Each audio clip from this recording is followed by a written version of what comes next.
Kembali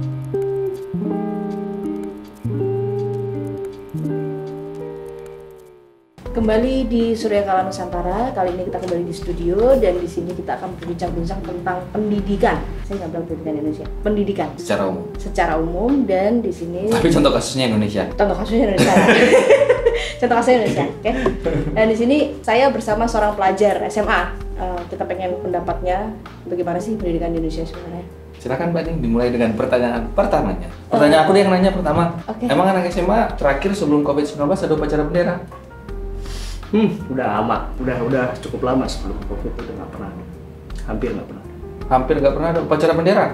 Upacara bendera udah lama nggak ada. Oh memang nggak ada? Tapi masih ada. Jarang. Tapi masih ada. Jarang ada, tapi jarang. Nggak semua sekolah menggelar itu setiap minggu. Gitu. Oh gitu. Beda-beda sama tempat kita ya. Setiap Senin angkatan cuma saya tiap Senin itu harus Itu upacara bendera. momen paling keren di mana kita bisa curi-curi untuk tidak hadir pada saat upacara bendera. Itu yang paling memorable sebenarnya. Dan untuk di inspeksi sepatunya hitam nggak? Sepatu hitam, tali sepatu udah ikat, dan kalau bisa membaca Undang-Undang Dasar 45 dengan Wah, udah. itu sudah pencapaian. Jadi kasihan sekali kalian generasi SMA sekarang ya. Kurang lebih begitu. Terus kalian dapat pelajaran nama menteri nggak? Pelajaran soal menteri jarang. Nggak ada. Nggak ada dong.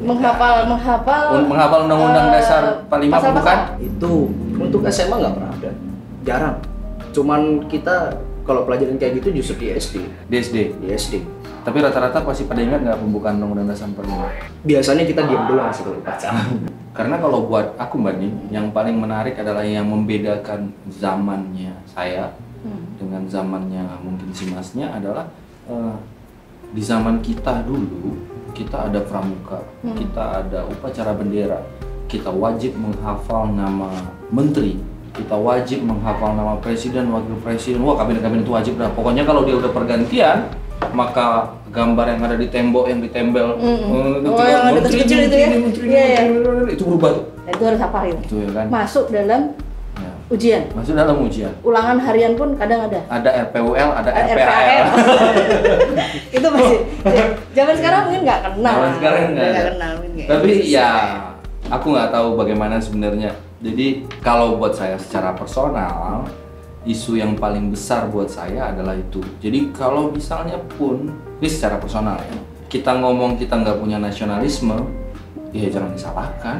Orang beda banget sama zaman dahulu. Zamannya Mbak Harto tetap paling, kalau ngomong nasionalisme, ya, saya masih satu zaman juga. Ngomong nasionalisme Mbak Harto, Ya, aku masih Harto, Mbak ya, Harto lah ya.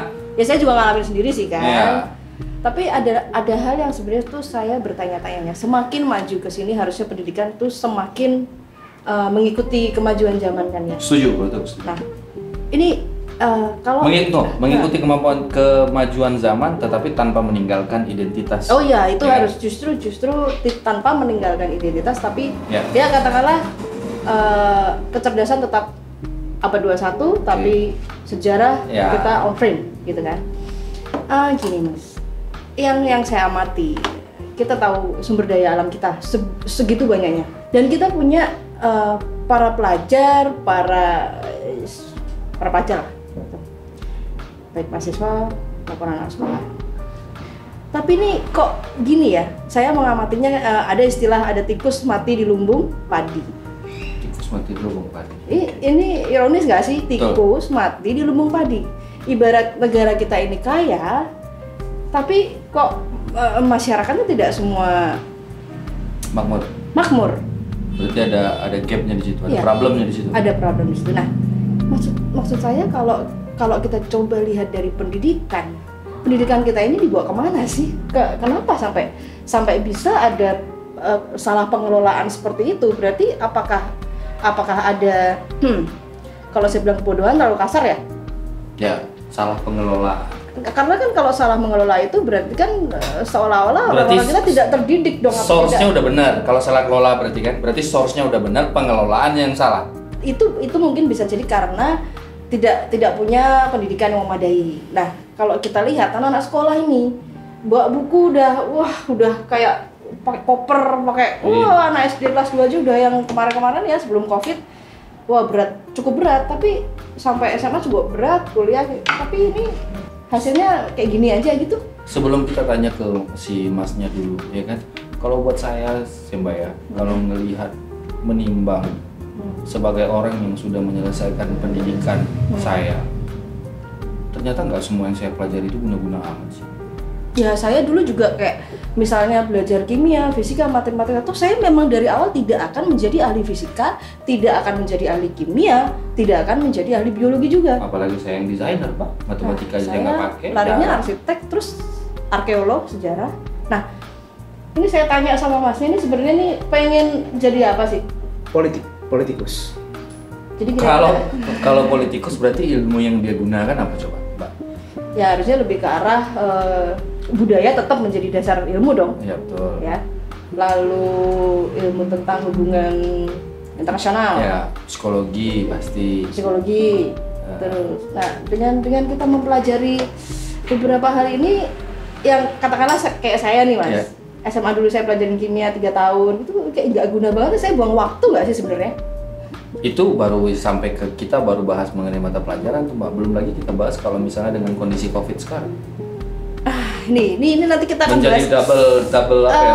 Kasus PJJ ya. Ya karena ini kan masa dadakan, situasi dadakan, tapi PJJ ini juga kayaknya ternyata banyak menimbulkan persoalan di ibu-ibu yang punya anak untuk harus tune in langsung secara langsung, yang langsung ternyata ibu-ibu ini harus kerja tapi nggak punya pembantu, ini anaknya gimana dibawa kerja. Maksudnya sendiri sekarang sekolah gimana? Sekolah kita tetap setiap hari 5 hari seminggu itu kita terus meeting online. Dan setelah selesai meeting online sampai dari jam berapa sampai jam berapa? Kurang lebih dari jam 8 pagi sampai jam paling lama jam setengah 2 siang. Jam 8 pagi. Setelah jam setengah 2 siang itu biasanya guru-guru akan menambahkan beberapa tugas untuk kita kerjakan di hari itu.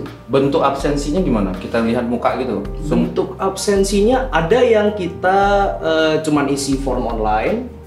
Pada hari yang sama itu ya? Pada saat kita masuk ke room meetingnya itu. Oke. Ada juga yang isi form online tapi harus foto muka kita dengan menggunakan seragam atribut lengkap dan lain-lain. Ada juga yang cuman masuk ke room, nanti di absen sama gurunya satu-satu disebutkan namanya gitu, nanti kita jawab hadir gitu. Oke, nah pertanyaan. Di kelasnya Mas ada orang yang tidak mampu? Tidak mampu? Ada. Apa kesulitan yang Mas hadapin dengan cara sekolah seperti saat ini? Paling utama adalah biaya internet. Yang paling banyak mempermasalahkan, jangankan yang nggak mampu ya, yang mampu pun juga mempermasalahkan biaya internet, jaringan, kondisi jaringan pun juga sering jadi masalah. Hampir setiap hari bahkan. Kondisi jaringan. Berarti kan masalah provider, dengan provider yang lebih bagus mungkin jaringan lebih lancar, tapi ya lebih mahal. Ya. Gitu kan? Benar sih. Iya benar juga sih. Sedangkan kita aja yang rata di Jakarta aja ada beberapa blank spot yang memang sinyal beberapa provider nggak rata kan? Iya. Ini kan? Ini kita baru bahas si Masnya ini di Jakarta loh. Gimana kalau yang di kampung-kampung sana? Yang lebih masalah lagi kayaknya gini Mas. Sudah kita punya kendala itu. Ini kadang-kadang tenaga pengajarnya itu punya standarisasi yang kayaknya beda-beda ya, kayak mungkin lebih cenderung aku tuh caranya kayak gini, aku sukanya kayak gini, kalau nggak kayak gini nggak, kayak dia punya nggak ada standarisasi Mas ya, dalam metode mengajar secara online ini. Kayaknya kalau saya lihat ya, ini ada beberapa kasus langsung yang saya amati di dalam WhatsApp ini. Itu permasalahannya cukup rumit loh. Dan itu untuk beberapa kelas, ya katakan untuk anak-anak SD saja, itu sudah orang tuanya itu kesulitan bukan hanya masalah finansial, tapi masalah mendampingi anak di mana yang tadi saya katakan. Berarti finansial sudah problem. Finansial sudah problem. Oke, yang kedua adalah jaringan itu benar. Karena gini Mas, ada masalah di mana anak harus mengirimkan tugas, tapi itu kan dalam bentuk video ya. Tapi itu jaringan muter loading udah sampai berjam-jam. Sedangkan guru mungkin karena menjadi saklek ya, kan bilang kalau tidak dalam waktu sekian menit tidak dikumpulkan tidak saya nilai. Itu ada loh. Nah, ini kan jadi masalah tersendiri, kasihan banget nih anak. Oke, aku punya pertanyaan untuk Mas. Pertanyaan pertama aku adalah problem yang paling utama ketika apa sih sebutannya, sekolah jarak jauh, kuliah jarak jauh, apa sih? Pendidikan jarak jauh. Pendidikan. Bukan pembelajaran jarak jauh ya? Pembelajaran jarak jauh. Oh, pendidikan. Iya, pembelajaran jarak. Pembelajaran jarak. Kalau pendidikan itu nggak bisa jarak jauh sebenarnya. Namanya mendidik. Mendidik. Kalau mau belajar kan lewat YouTube. Selesai. Gurunya ada yang suka main mukul nggak mas dulu waktu sekolah? SD sampai sekarang, kalau sekarang ini udah nggak pernah ada. Temen lu ada yang ngelaporin guru nggak kalau mau jewer gitu? Nggak ada. Maksudnya laporin. Kalau sekarang kan milenial zaman sekarang Iya. kena senggol dikit lapor polisi gitu. Gurunya bapak guru. Kalau sekarang guru itu kalau di sekolah saya dia sudah ada aturan untuk nggak melakukan hukuman secara fisik kepada siswa. Nggak asik sekolah, nggak asik. Kita dulu pernah kena pukul, kuku kita panjang. Kalian udah pernah rambut dibotakin belum? Oh, belum pernah. Kuku dipotongin sama guru, dipukul gini, tok gitu. Oh, pakai penggaris loh. Pakai penggaris. Penggaris kayu. Terakhir SD itu. Aduh nggak asik. Terakhir SD kelas 1 Bang. Sekolah kalian nggak asik. Nggak kayak kita. Mungkin itu juga yang membuat pendidikan mental mereka atau karakter mereka beda dengan zaman kita ya. Ya. Ya. Pendidikan karakter kita atau mental kita beda sama mereka. Pertanyaannya yang lebih baik yang mana? Tapi kalau buat aku ya mbak ya, aku lebih setuju dengan zaman dulu.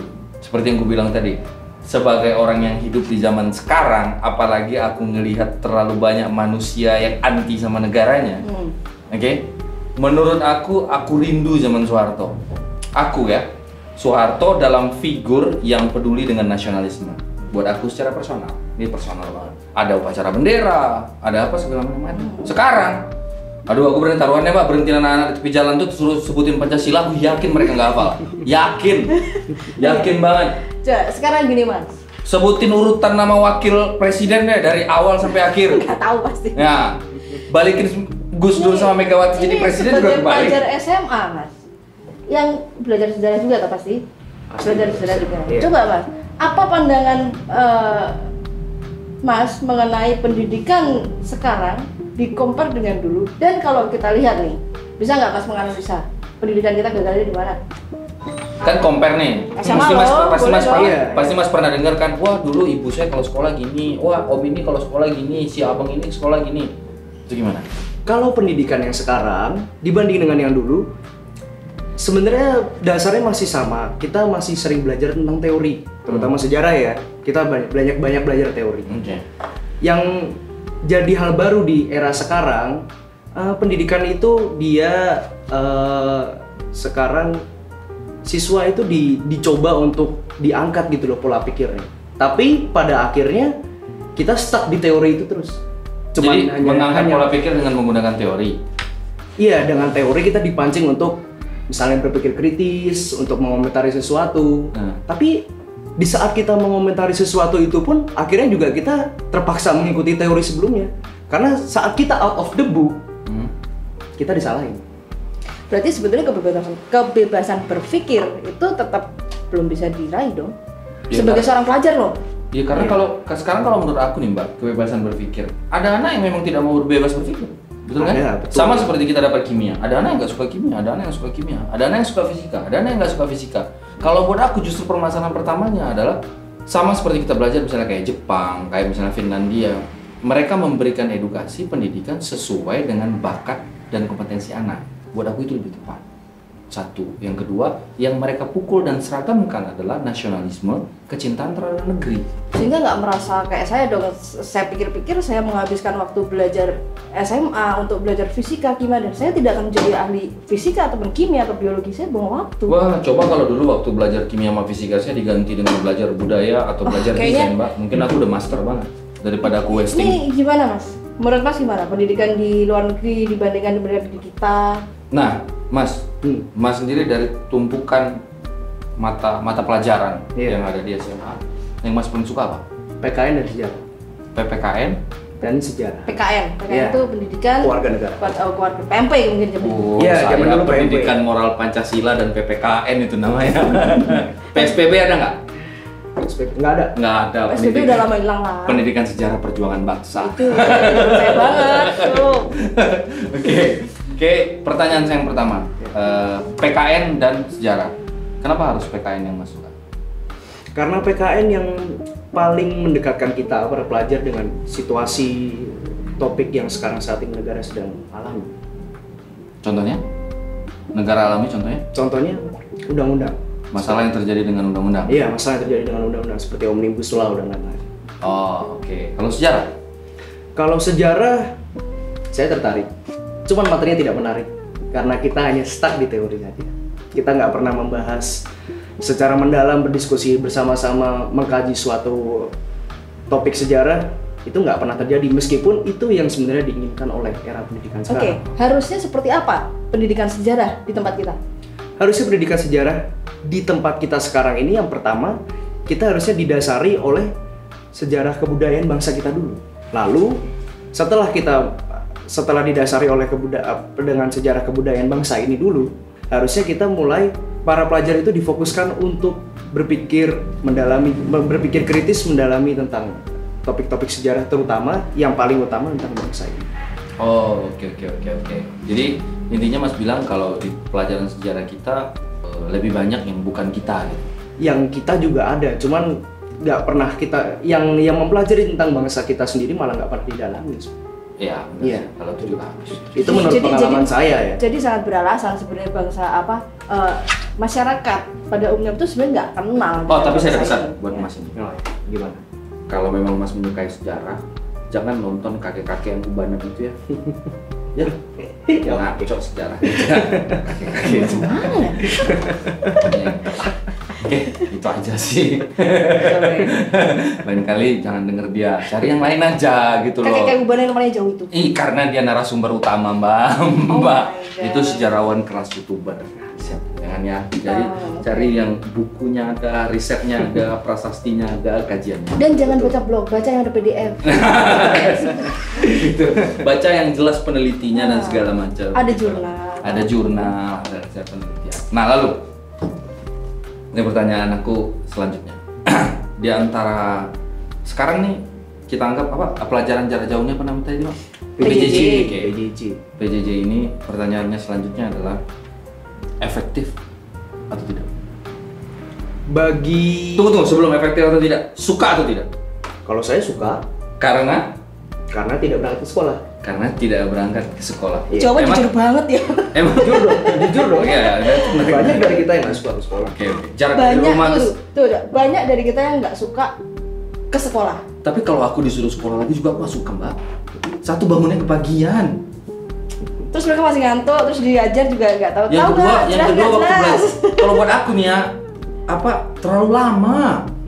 Bener nggak sih lu? Betul. Dari jam 8 sampai jam setengah 2, setengah 3 itu mah hidup untuk sekolah enggak lah.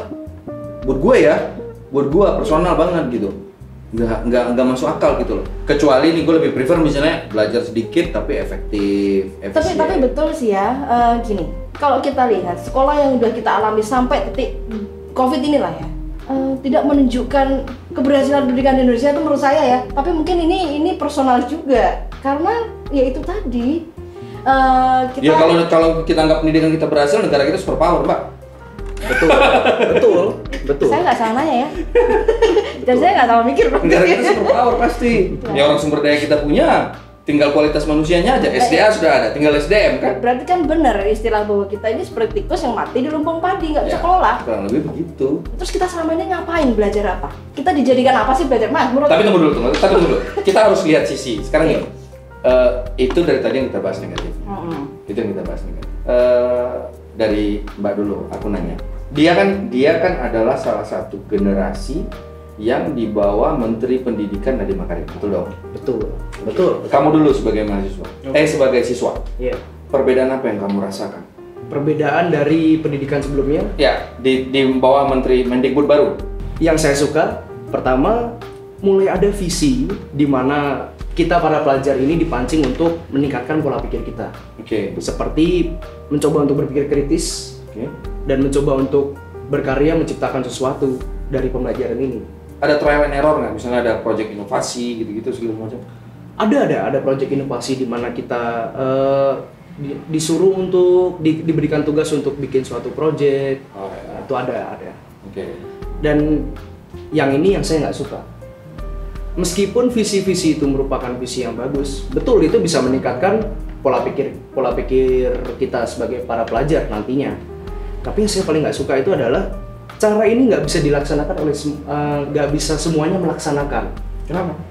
Karena banyak meskipun ada ya guru-guru di sana yang hebat, itu ada. Cuman banyak para guru-guru yang masih tidak begitu kompeten dalam menjalankan visi ini sebenarnya.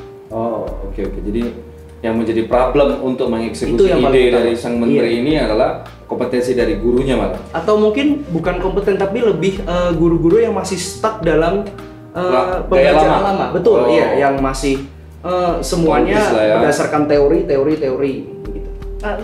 Bisa dicontohkan nggak Mas? Misalnya stuck itu mereka bisa dinilai tidak kompeten itu seperti apa contohnya? Contoh misalnya seperti ini, kita belajar sejarah nih, misalnya belajar sejarah, saya sebut aja, ini pengalaman nyata sebenarnya. Ini adalah misalnya kerajaan A, saya sebut aja kerajaan A. Yeah. Di sini kita itu belajar untuk kita mencari kehidupan sosialnya dari kerajaan A ini, kehidupan budayanya, kehidupan politik, ekonomi, seperti itu. Nah, para setiap siswa itu ditanya, ini kehidupan sosialnya kerajaan A ini bagaimana? Kehidupan sosialnya kerajaan B ini bagaimana? Tentu di situ terutama bagi saya itu menarik dong. Ini mengangkat memancing kita untuk berpikir kritis, menganalisa, mencari sesuatu. Betul. Tapi di saat saya menjawab yang berbeda dari apa yang si guru ini pikirkan, apa yang si guru ini sudah tentukan jawabannya, lalu saya menjawabnya berbeda, nah itu disalahkan. Okay. Padahal kan kita sama-sama menganalisa setiap pemikiran orang kan, terutama siswa ya, kan berbeda-beda tentunya. Oke. Karena kalau sifatnya analisa, sifatnya kajian kan. Iya. Pas. Dan itu yang menahan kita untuk berpola pikir. Jadi akhirnya menjadi pemain aman ya. Akhirnya jadi ya udah daripada begini mending buka internet. Gitu. Daripada nilai jelek kan. Iya. Dan itu salah satu hambatan untuk kecerdasan bangsa kita adalah ya itu tadi ya. Kita nggak boleh berpikir kalau itu benar. Nggak boleh mikir. Kita nggak boleh berpikir ya. Karena ketika kata buku A, kata buku ya A gitu.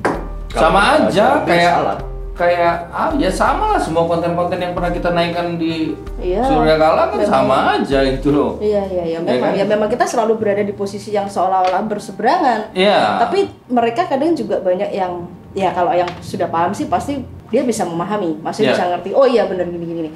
Tapi kalau yang textbook banget ini nggak mungkin kayak gini. Nah, itu dia teori-teori yang sudah beredar ini selama ini kita pelajari itu sangat mungkin memiliki muatan-muatan yang sebenarnya salah kan, dalam arti ya nggak gitu ceritanya sebenarnya. Kalau misalnya kita apa ya kita sebenarnya maksudnya salah itu dalam arti tendensius, ada interest di balik siapa pemenangnya, itulah yang menuliskan sejarahnya kayak gitu. Karena kalau misalnya kita runut nih Mbak, mungkin pendidikan di Indonesia itu memang problemnya banyak. Apa yang si Mas sampaikan tadi mungkin baru sebagian kan, mulai dari gaji guru dan segala macam. Iya. Sekarang gaji gurunya aja rendah, siapa yang mau ngajar baik-baik? Saya mending pulang cepat, orang gajinya cuma segitu doang. Iya sih, mending cari kerjaan sampingan, itu malah logika aja. Adalah pahlawan tanpa tanda jasa, tapi juga nggak gitu-gitu amat ya. Iya, udah jadi pahlawan tanpa tanda jasa. Sedih banget. Sedih lah pokoknya itu. Sedih pokoknya. Belum lagi itu, yang kedua bagaimana mengukur kompetensinya. Sekarang pertanyaannya, apalagi nih sekarang pembelajaran jarak jauh. Emang sebuah guru menguasai internet? Itu masalahnya. Ini menarik karena ini banyak banget terjadi di sekolah saya terutama ya. Kita yang sudah mengerjakan tugas sesuai dengan perintah, sesuai dengan kriterianya bagaimana kita udah mengerjakan dengan baik, kita kumpulkan, lalu karena gurunya nggak ngerti, kurang paham tentang kelas online tersebut, dia nggak notice, nilai kita dikosongin. Mahasiswa kirim pakai Adobe PDF 2020, guru pakai Adobe PDF 2019, nggak bisa buka dong, ya kan? Keluarnya pop-upnya bahasa Inggris, ya kan? Guru nggak ngerti bahasa Inggris, kebetulan dia guru bahasa Indonesia. Ya kan? Ini problem sih sebenarnya. Tapi menarik, maksudnya gini, sebagai pelajar, menurut Mas, apakah Mr. Nadiem Makarim akan membawa sebuah dampak perubahan terhadap pendidikan? Tunggu. Karena saya sendiri adalah orang yang cukup mengagumi Nadiem Makarim. Tapi dari point of view dia sebagai seorang inovator revolusioner banget. Cara dia berpikir memang berbeda. Tetapi menjadi tepat dan tidak tepat kan kita nggak tahu, Mbak. Ya kan? Kita tanya dulu sama yang menjalankan teori-teorinya. Gimana?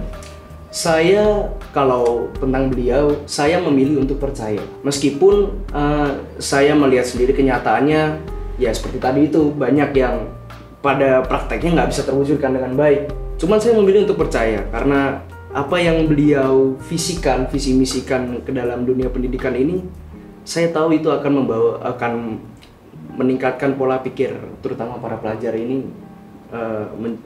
Pola pikir para pelajar ini menjadi lebih tinggi. Tapi sebenarnya kan Nadiem juga bingung juga, Mbak. Dia bikin visi keren-keren, eksekutornya keren kan? Ya karena masalahnya mungkin yang ada di bawahnya itu nggak sampai ke pemikirannya dia yang setinggi itu. Belum lagi mafia pendidikannya kan? Aduh jangan ngomong dah. Jangankan sampai mafia pendidikannya dulu, gurunya pun masih belum begitu memahami visi misi beliau loh. Iya. Pak Nadiem bikin visi dan misi. Pak Nadiem itu PR-nya berat loh untuk pendidikan ini. Saya yakin Pak Nadiem, saya memahami kalau Anda sangat stres. Kita paham. Saya yakin Anda sangat stres Pak Nadiem. Tapi ya begitulah Pak. Tapi terlepas daripada itu, aku punya pertanyaan. Problem yang paling besar tadi ya sempat kita bahas adalah salah satu yang dihadapi kuliah jarak jauh ini adalah finansial. Ya sekolah mana aja yang mau dari tingkat kuliah maupun problemnya kuota internet. Ya. Benar. Kalau kita flashback sih Mbak, karena saya juga bukan berasal dari keluarga yang super berada, kerasa juga sih kalau beli kuota berapa? Beli kuota kalau misalnya untuk sekolah itu belinya lu berapa duit? Bisa mungkin 1 bulan lebih dari 100 mungkin. 1 bulan lebih dari 100. Karena kan beberapa kali kita ada yang meetingnya tanpa video, ada yang paling berat sih karena video itu. Kalau karena yang kita pakai harus turn on kamera itu kalau misalnya memang satu hari itu kita kelasnya banyak yang disuruh turn on kamera, satu hari 500 MB lebih, dan 500 MB saya tahu sih nggak murah ya. 500 MB itu. Berarti yang paling untung selama COVID-19 itu adalah provider. Telekomunikasi. Berarti kalian Luar harus biasa. banyak dana CSR tahun ini. Kalian sudah diuntungkan banyak sekali tahun Dengan ini. adanya COVID-19. Ya, yang kedua yang memproduksi telepon, handphone. Oh iya. Ya kan? Karena yang menarik Iya. aku itu yang paling kasihan, aku pernah baca berita ibu-ibu di daerah miskin gitu, kita sebutnya miskin aja deh, di daerah yang tidak mampu deh, daerah yang tidak mampu mereka harus pinjam handphone sama tetangga. Jangankan minjem, sudah punya handphonenya aja kita nebeng orang-orang. Tapi kita serba nebeng salah Mbak. kota. Tapi serba salah juga. Sekarang pertanyaannya kayak gini. Solusinya apa? Memang COVID kita nggak bisa ketemu? Iya, ya memang itu dia dampak COVID itu memang membuat perubahan yang sangat signifikan dari segala segi. Tapi biarlah pemerintah aja yang pikir baik. Kita kan komentarin doang. Oh, iya. Kalian aja. Komentar aja ya. Kami Dan komplain. Kami komplain aja. Bisanya kita cuma komplain aja. Pokoknya. Tapi boleh dong sebagai rakyat kita Oh, komplain. boleh dong. Boleh dong kita sebagai rakyat komplain ya kan. Itu yang kedua, finansial, yang kedua adalah jaringan, betul ya? Betul. Karena tidak semua jaringan provider itu rata jaringannya. Saya mau sebut nama jaringannya tapi kan dia nggak bayar ya, Mbak ya. Nggak sponsor kita. Enggak sponsor sih. Jadi kita nggak sebut lah. Kecuali kalian kasih sponsor, saya sebut kalian. Kalau kalian adalah jaringan terbaik untuk pelajar Indonesia, seluruh Indonesia. Siapa yang mau jadi sponsor? Pelajar terbaik. Sini, Gas Surya Kala Nusantara. Dari kalian tidak ini, jadi saya nggak mau sebut. Yang kedua waktu, betul ya? Betul, waktu. Ya, waktu. Tapi kalau misalnya ada kemungkinan anggaplah COVID selesai, pengen masuk sekolah lagi nggak? Maksudnya selain aku dalam artian saya juga pernah sekolah. Sebenarnya ke sekolah itu buat saya nggak tahu, entah gue yang bandel kali ya. Belajar itu nomor 2 sih. Main. Nomor satunya main dan ketemu teman. belajar bersosialisasi. Nah, Sebenarnya yang penting itu. Ini dengan ada social distance, physical distance, kita tuh jadi malah kayak nggak bisa belajar bersosial, apalagi anak-anak kecil yang mulai dari SD udah mulai ngalamin social distance itu. ya loh. contohnya aja kayak dalam artian saya sendiri, saya punya anak kecil di rumah terus. Mau kita bawa keluar, ibunya was-was. Apalagi seperti mereka. Ya kan, apalagi SMA nggak ketemu cewek cantik. Bener. Kalau COVID ini selesai, kalau COVID-19 ini selesai, Nggak akan selesai mas. andaikan selesai. Oh iya. Andaikan selesai. Cerita apa? Serba salah sih sebenarnya. Kita tentu pengen dong ketemu dengan teman-teman lagi kan di sekolah, sosialisasi dan lain-lain, ngobrol-ngobrol. Cuman di satu sisi dengan kondisi pendidikan yang kayak gitu, kita juga malas juga. Ada banyak yang malah berharap COVID jangan sampai selesai karena mereka pengen di rumah. Oh kacau. Tapi menariknya gini loh Pak, sekolah diliburin, kantor masuk, kafe buka, Iya. mall buka. Iya, karena memang Kenapa sekolah diliburin? perekonomian sebenarnya nggak mungkin mati. Nggak cuma kantor lah, tempat makan, tempat dagang lalu buka. Berarti kalian itu tidak lebih penting daripada finansial negara ini. Jadi kalian Kalian hanya generasi tumbal. Jadi kalian mau jadi Karena apa? pendidikan kalian di nor gitu kan. Lebih penting para pekerja untuk bisa masuk kerja gitu daripada pendidikan kalian. Jadi intinya kalau kalian bodoh nggak apa-apa, yang penting negara jangan sampai miskin. Terus gimana itu? Negaranya perlu diurus oleh orang-orang yang cerdas, yang bisa mengelola sumber daya alam. Nah ini tikus mati lagi dong di Ya. rumah. Jadi Tapi gimana? overall sebenarnya hari ini aku pikir kita sudah cukup panjang diskusi, bener ya? Cukup panjang diskusi. Bukannya kita harapkan sebenarnya video ini menjadi apa ya? Menjadi pembelajaran sama-sama. Kita juga memahami situasi COVID yang nggak bisa. Ya kita bisa mengerti dengan situasi COVID. Tapi bisa memang apa-apa ada yang juga. harus dipikirkan ulang. Dipikirkan ulang. Misalnya seperti ya kondisi para orang tua yang punya anak tapi tidak punya pembantu dan dia harus kerja dua-duanya, di mana dulu tidak COVID saja situasinya sudah cukup berat perekonomiannya. Apalagi sekarang ada yang mungkin salah satu di PHK atau mungkin dua-duanya sehingga harus betul-betul banting tulang. Tidak ada orang yang menjaga anaknya di rumah lagi karena dia datangkan pembantu juga takut COVID kan, takut kena. Nah, akhirnya anak ini dibawa-bawa ke tempat kerja. Belum lagi nanti gurunya punya keinginan-keinginan yang berbeda-beda. Misalnya banyak loh yang mereka memberikan tugas tuh di luar jam sekolah loh. Ini yang dampingin kasihan, sudah pulang kerja capek, apalagi dibawa ke sekolah, dibawa ke tempat kerja. Gurunya mau dimarahin, anaknya nggak dilulusin. Ini kan masalah juga lagi. Nanti orang tuanya di tempat kerjanya jadi tidak efektif karena bawa-bawa anak, mau dititipin kemana. Tapi itu bener sih Mbak, maksudnya ini buah si malakama sih kalau buat aku. Kenapa? Satu sisi semenjak COVID, orang tua penghasilannya menjadi berkurang. Iya, semuanya. Yang kedua, uang sekolahnya kurang nggak kamu? Kurang. Ya kita nggak pakai uang sekolah dong, nggak dikasih uang sekolah kan di rumah. Oh jadi kalian nggak ada tagihan uang sekolah? Ada, Ada, tapi gitu, kalau misalnya uang saku kan kita nggak dikasih tuh. Nggak, maksudnya uang tagihan uang bulanan bayar ke sekolah? bayar sekolah, Oh, SPP. tetap aja rasanya. Nggak ada potongan? Ada beberapa sekolah ada yang potongan, beberapa teman saya dari sekolah lain ada yang potongan, tapi kalau sekolah saya sih ada beberapa kegiatan yang dipotong. Oh, oke. Ada.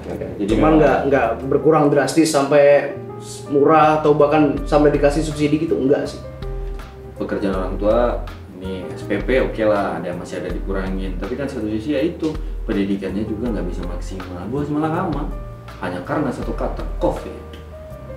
Jadi sebenarnya COVID ini akan menjadi topik bahasan selanjutnya. Apa sebenarnya COVID ini? Gimana? COVID itu adalah sebuah yang gitu lah. Kalau dibahas nanti channel kita hilang loh. Gimana sih? Channel kami jangan di take down ya. Aku pikir menarik. Sekian dulu, silakan Rani. Ya mungkin itu ya, karena waktunya juga nggak panjang banget, tapi mungkin rasanya memang mesti ditinjau ulang karena seperti kebijakan-kebijakan itu mungkin memang secara global itu oke, bisa baik, tapi ke bawahnya mungkin mereka baik tenaga pendidik, tenaga pengajar itu tidak semuanya melakukan hal-hal yang disepakati secara seragam ya, misalnya waktu, misalnya ketemulah dengan orang tua murid enaknya gimana atau gimana, nggak tiba-tiba terus harus begini, orang tuanya harus nurut, kalau tidak begini. Itu ada, kasus itu ada, dan saya tahu kasus itu ada di Jawa Tengah. Sepertinya Anda adalah salah satu ibu yang terkena korban itu. Korban COVID. Korban siksaan para guru online kayaknya. Saya rasa cukup dulu dari kami. Kembali lagi di Surya Nusantara. Sampai ketemu di acara selanjutnya.